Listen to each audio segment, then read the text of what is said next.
quand tu sens le désir s'activer en toi, tu as toujours 3 options. La première, qui est la plus facile, c'est d'alimenter ce désir en sachant le prix que tu payes, parce que maintenant tu conscientises tout ça, idéalement. Tu alimentes le désir, mais tu sais le prix que tu payes en énergie, en temps et en attention. Donc peut-être tu peux le faire, tu vois, tu brûles ton désir, mais tu es conscient du choix que tu fais, les conséquences, si tu veux. Deuxième option, tu canalises ce désir dans un projet créatif ou du journaling, tu vois, c'est aussi un projet créatif si tu veux de juste écrire tes pensées, écrire ce qui se passe comme moi je l'ai fait en préparant cette vidéo. Mais voilà, idéalement tu fais un truc qui est calmant plutôt que stimulant. Et troisième option, tu peux juste observer le désir, le ressentir et ne rien faire. Et ensuite tu l'observes, tu le sens s'évaporer et disparaître, tu vois. C'est un peu de la méditation. Et là, dans l'ordre de ces 3 options, je pense qu'on a 3 niveaux d'évolution, tu vois. Premier niveau, deuxième niveau, troisième niveau. Pourquoi je fais ce genre de vidéo? C'est pour marquer l'importance de conscientiser qu'est-ce qui se passe, tu vois. Quand le désir s'active en nous, surtout dans des cas comme lequel je vais le dire, qui est, je sais pas, c'est pas forcément exceptionnel, mais tu vois, tu peux gérer un maximum, tu peux être super discipliné de ton côté pour éviter les stimulants, tout type de stimulants, mais en particulier les stimulants du désir sexuel. Mais je sais pas si c'est la vie qui va te tester probablement, mais il y a certains cas où en fait on t'amène, tu vois, il y a une fille tu rencontres une fille d'une manière organique et là tu vas potentiellement ressentir du désir et tu vas être mis à l'épreuve. Donc après, c'est pas à moi de te dire qu'est-ce que tu fais dans ces circonstances. Tu vis ta vie, tu fais ce que tu veux, tu vois. C'est pas ça qui est vraiment important. Mais dans ma situation, c'est en fait ma copine qui m'a introduit en quelque sorte. J'ai pas rencontré cette fille, mais elle m'a, à travers ma copine, attends, on va prendre les choses dans l'ordre. Il y a quelques mois en arrière, elle a rencontré un groupe de filles et des mecs aussi en faisant une retraite. Et du coup, elle interagissait pas mal avec ces personnes, tu vois, sur WhatsApp. Et puis un jour, on était au lit et elle écoutait les messages d'une de ces filles. Et du coup, j'ai entendu et j'ai été intrigué. Enfin, j'ai apprécié la voix en fait. Je trouvais la voix de cette fille trop adorable et ça me faisait de l'effet, tu vois. Et donc ça a attisé ma curiosité, tu vois, je me sens attiré par cette voix, quoi, j'ai ressenti ça. J'ai dit à ma copine aussi, tu vois, puis elle était d'accord aussi. Puis elle disait voilà que c'était une fille super adorable, que c'était une fée, etc. Et je sais plus si c'est moi qui a demandé à voir une photo, si c'est ma copine qui me l'a montré comme ça spontanément. Mais voilà, j'ai vu une photo d'elle à un moment donné et je l'ai trouvée belle. Donc bref, jusque-là, ok, tu vois, rien de particulier. Mais quelques temps après ça, plusieurs semaines, peut-être même 1 ou 2 mois, je me rappelle plus trop. Mais en fait, ça s'est arrivé du coup là dernièrement, ce que je vais te dire maintenant. On était en train de marcher avec ma copine un soir, on se promenait, il y a quelques jours, et pareil, elle écoute de nouveau des messages de cette fille, tu vois. Donc, du coup, cette fille revient dans ma conscience, puis ça me fait toujours le même effet. Et après, ma copine a commencé à me parler un peu plus de cette fille, des échanges qu'elles ont eus, etc. Et sans rentrer dans les détails, elle dit des trucs, elle me dit des choses qui activent concrètement. J'arrête pas de me retourner parce qu'en fait, il y a des moustiques et j'ai pas mis mon huile essentielle de citronnelle pour repousser les moustiques, donc c'est un peu stressant. Et donc ma copine, voilà, enfin il y a mon désir qui s'active parce que ma copine me raconte des trucs qui vont du coup activer ce désir. Et je m'imagine du coup rencontrer, tu vois, je suis là en train de marcher avec ma copine et je m'imagine rencontrer cette fille et sans pour autant fantasmer, mais en vrai, si on est en train, en fait on est déjà dans le fantasme quand on s'imagine rencontrer une fille, tu vois, même si on s'imagine pas des scènes sexuelles ou quoi, c'est du fantasme, tu vois, c'est de la dopamine, on est en train de se faire un film dans la tête où on rencontre une jolie fille, tu vois, c'est des shots de dopamine et c'est du edging, même si on n'imagine pas le sexe. Donc voilà, moi j'ai pas imaginé de sexe, j'ai juste imaginé une rencontre pendant quelques instants et Et en fait, ben, tu vois, nourri, alimenté ce désir. Et ce qui s'est passé, c'est que je lis les notes aussi que j'ai écrites. Hein.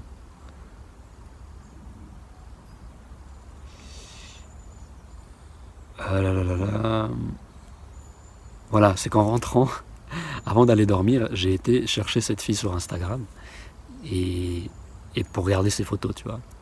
C'est du edging à fond, parce qu'il n'y a aucune raison de faire ça, tu vois. Autre que c'est le désir qui me pousse et qui a envie de voir à quoi elle ressemble et la checker, quoi.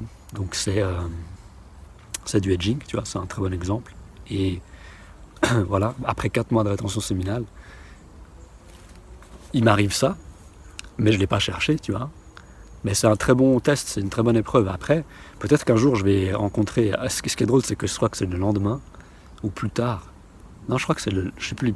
Mais à un moment donné, ma copine elle m'a dit, ça pourrait être bien que peut-être tu la rencontreras, puis...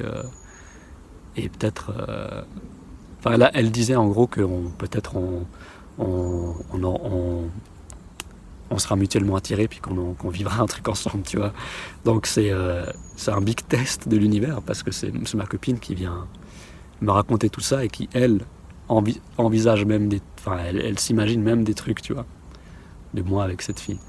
Et pour préciser, si t'as pas vu mes vidéos précédentes où je parle de ma relation avec ma copine, on est en relation ouverte depuis le début, ça fait 2 ans et demi. Mais elle a rencontré quelqu'un il y a 7 mois avec qui elle a une alchimie sexuelle et une connexion qui est pas plus profonde que celle que j'ai avec elle, je pense. C'est pas possible après si peu de temps. Mais voilà, elle est à fond, on a une certaine incompatibilité sur le plan sexuel, du coup elle est super... elle est aussi, je pense, shootée à la dopamine à travers cette relation et le sexe et le romantisme qui est dégagé de cette relation. Et moi, je suis pas... Voilà, on va dire que je suis insuffisant sur ces plans-là. Sans être impuissant, ça n'a rien à voir avec ça, c'est juste... bref, j'en parle dans les autres vidéos si ça t'intéresse. Mais je précise juste parce que peut-être tu te dis, mais pourquoi sa copine qui est en train de lui parler d'une autre fille puis d'imaginer qu'ils seront ensemble. Bon. Voilà pourquoi. Et aussi ce qui se projette. Là, je filme cette vidéo fin juillet 2024.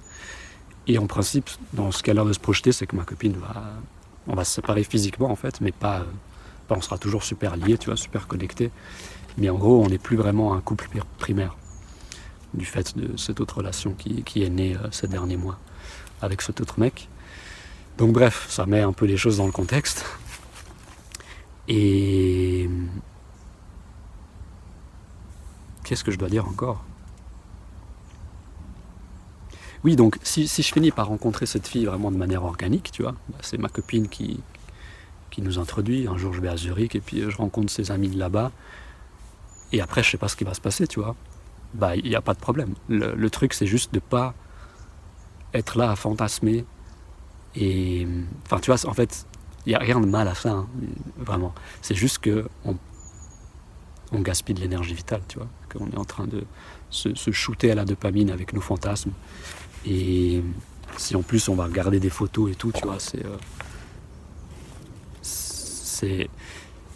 En gros, c'est quand on parle de rétention séminale, c'est pas juste retenir son liquide séminal, son sperme, etc. C'est préserver l'énergie vitale, éviter de la gaspiller, et on la gaspille énormément avec le edging, justement. C'est-à-dire quand on alimente le désir sexuel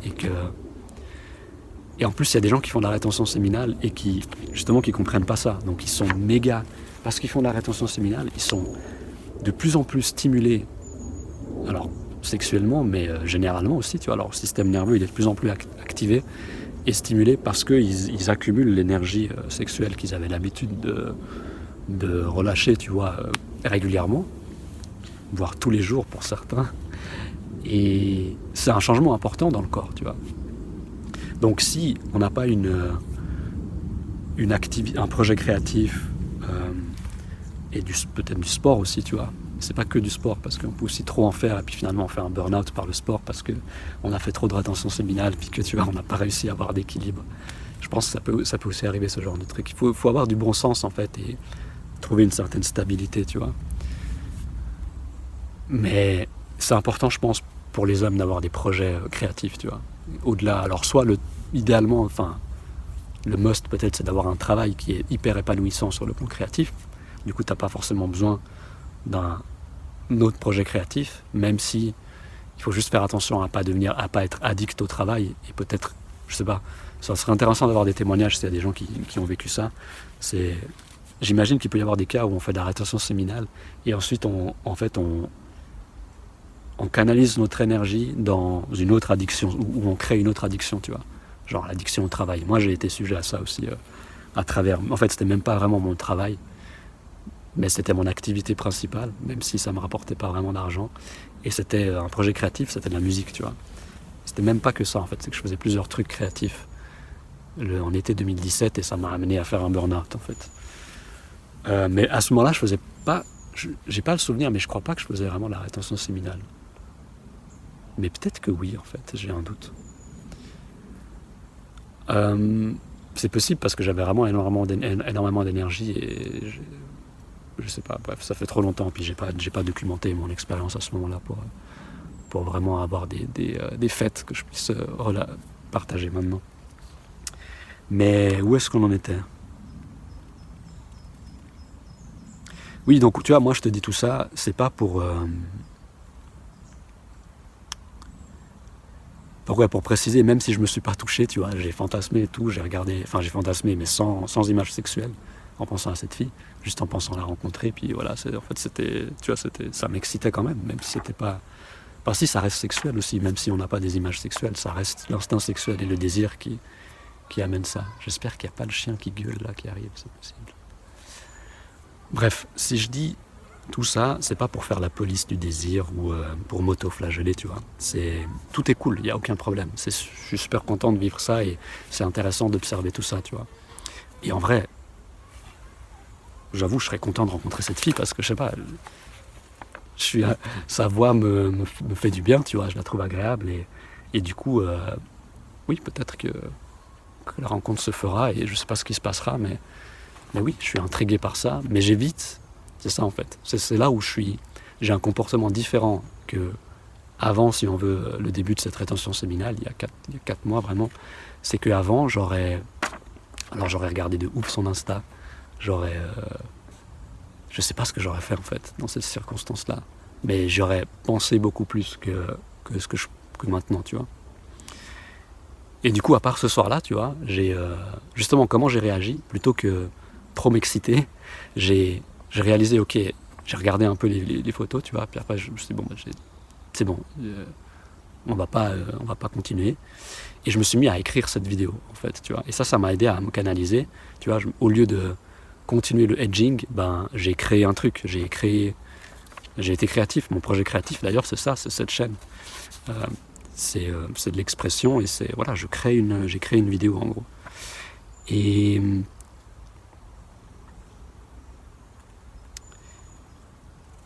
ah non, en fait, je crois que là dans mes notes, je dis que j'ai écrit le lendemain. Bon, peu importe. Je crois que je me suis juste arrêté de regarder les vidéos. Et le lendemain, probablement que je ressentais encore le désir. Et voilà, j'avais alimenté ça la veille avant de dormir. Du coup, je me réveille le matin avec encore un peu ce désir. Et c'est là que, au lieu de retourner sur le profil Instagram de cette fille, j'ai commencé à écrire cette vidéo. J'ai écrit ce qui s'est passé, tout ce que je viens de te raconter. Et là, j'ai encore quelques notes. Et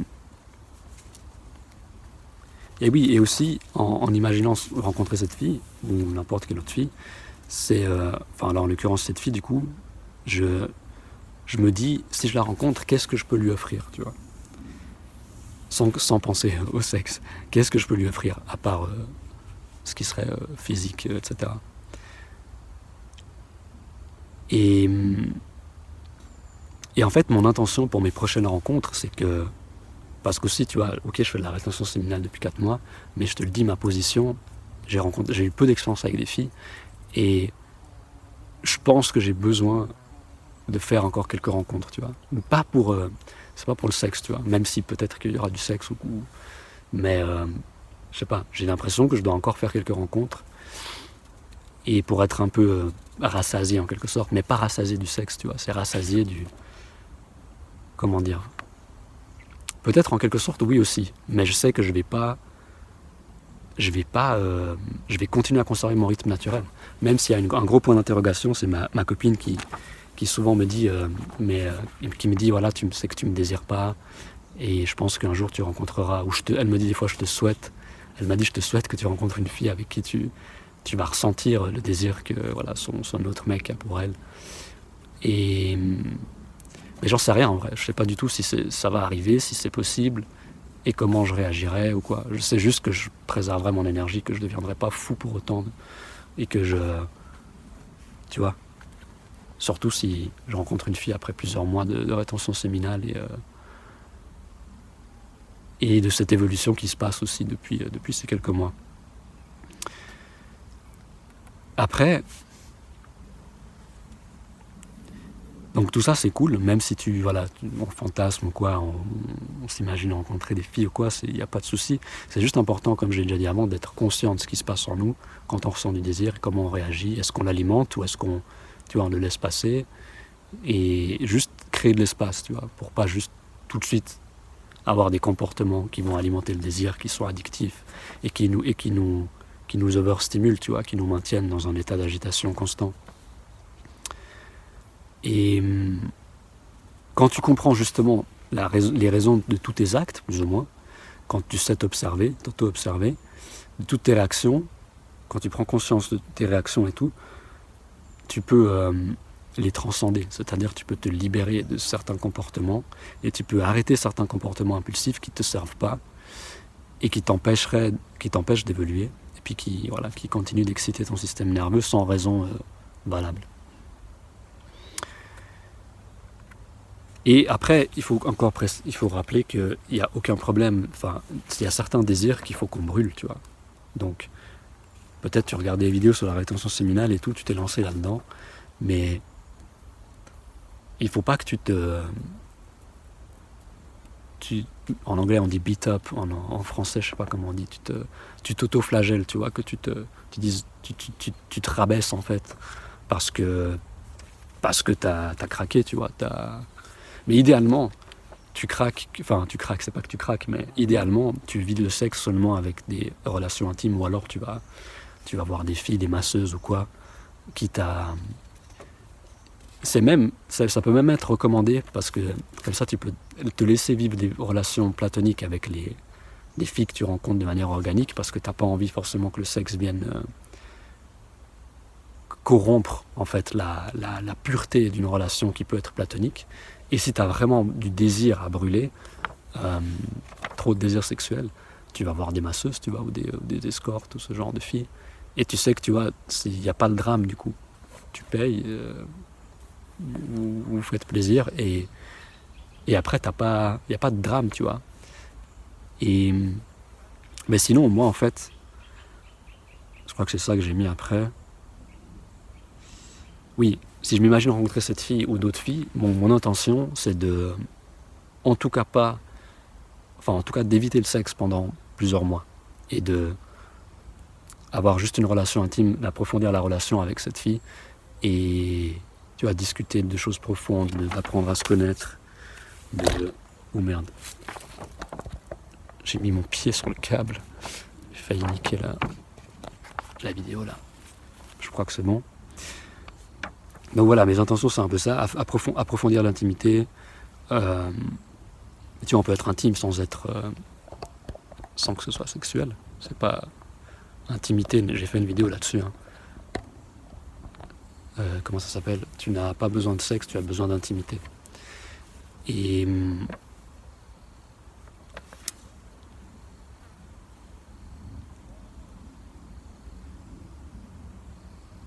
ouais, après ce qui est intéressant, si je finis par rencontrer cette fille, ce qui est intéressant c'est que d'après ma copine et d'après ce que j'ai pu voir sur son Instagram, c'est vrai que c'est une fille qui se met physiquement beaucoup en avant, et ma copine dit qu'elle a des soucis de... comment dire ? Je sais pas, peut-être qu'elle s'identifie trop à son corps, tu vois, et qu'elle pense que c'est comme ça qu'elle va... Ou qu'elle a besoin d'attention, en fait. Les filles qui font ça, c'est que, en bonne partie, elles ont besoin d'attention. Et c'est pas très sain, mais elles peuvent pas forcément faire autrement à ce moment-là de leur vie. Et c'est vrai que je serais curieux de rencontrer une fille comme ça, mais il faut qu'elle soit ouverte, hein, évidemment. Et de justement, t'imagines, tu vois, tu rencontres une fille qui est portée là-dessus, qui pense peut-être que c'est que à travers le physique et le sexe qu'elle pourra avoir l'attention d'un homme, et elle rencontre un homme qui a transcendé ça, tu sais, qui va lui dire oui, tu me plais, t'es belle, etc. Mais j'ai pas envie de faire l'amour maintenant, tu vois, et je sais pas si on le fera, si j'aurais envie un jour, ou peut-être que oui, mais je sais pas si c'est, je pense pas que c'est une bonne idée, ou alors en tout cas, je préférerais, tu vois, que pendant plusieurs mois, on mette ça de côté, qu'on n'y pense pas du tout, tu vois, que on se dise, voilà, pendant 6 mois, on va se voir enfin, on va se fréquenter, mais on va pas avoir il n'y aura pas de sexe, tu vois. Ça peut être super intéressant comme rencontre, je trouve. Et d'ailleurs, ça me fait penser à le film 40 jours et toujours puceau, que j'ai vu il y a pas longtemps. Et c'est exactement ça qui se passe. Bon, ok, moi je suis pas puceau et j'ai pas 40 ans, mais presque. Mais en gros, le héros, si on veut, je voulais en parler dans une autre vidéo, mais je peux en parler vite fait juste pour un truc, c'est qu'il rencontre une fille, une femme avec qui il y a une connexion, tu vois, rencontre organique. Il a rien forcé, il a été authentique dès le début. Et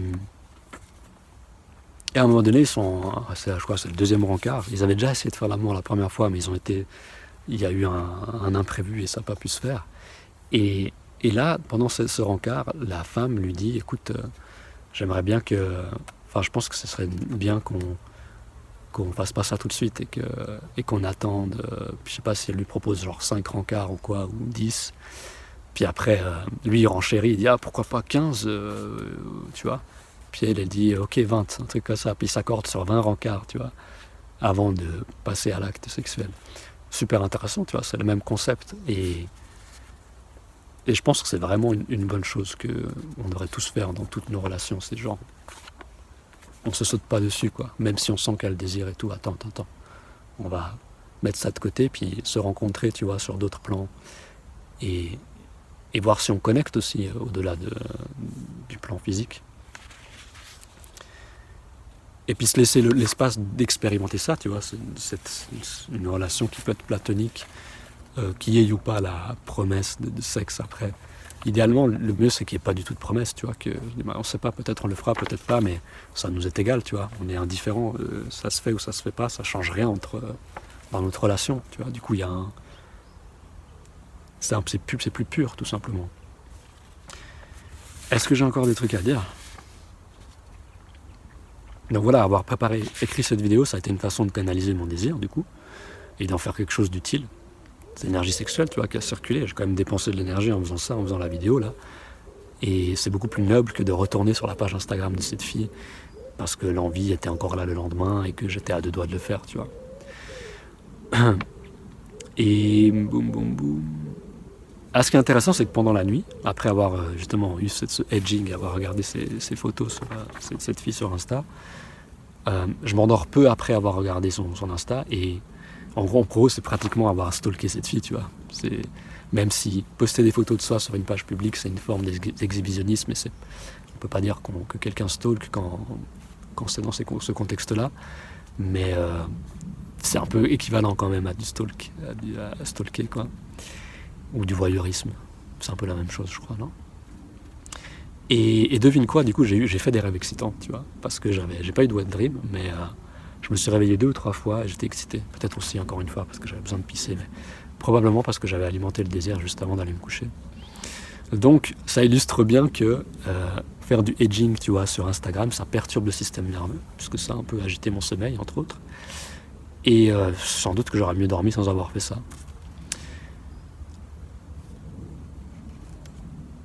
Et c'est tout, je crois que je vais m'arrêter là, c'est déjà assez long. Et j'espère que ça t'aura inspiré, que ça t'aura été utile. Et sur ce, je vais enregistrer l'autre vidéo qui est pas mal connectée à ce que je racontais en tout cas au début de cette vidéo. Ah oui, si t'es intéressé par des cercles de parole, il faudra que je fasse une vidéo pour expliquer comment se passent les cercles de parole et en quoi ça consiste. Mais en gros, c'est un truc où ça se passe en ligne. Et chacun peut s'exprimer pleinement sans être interrompu.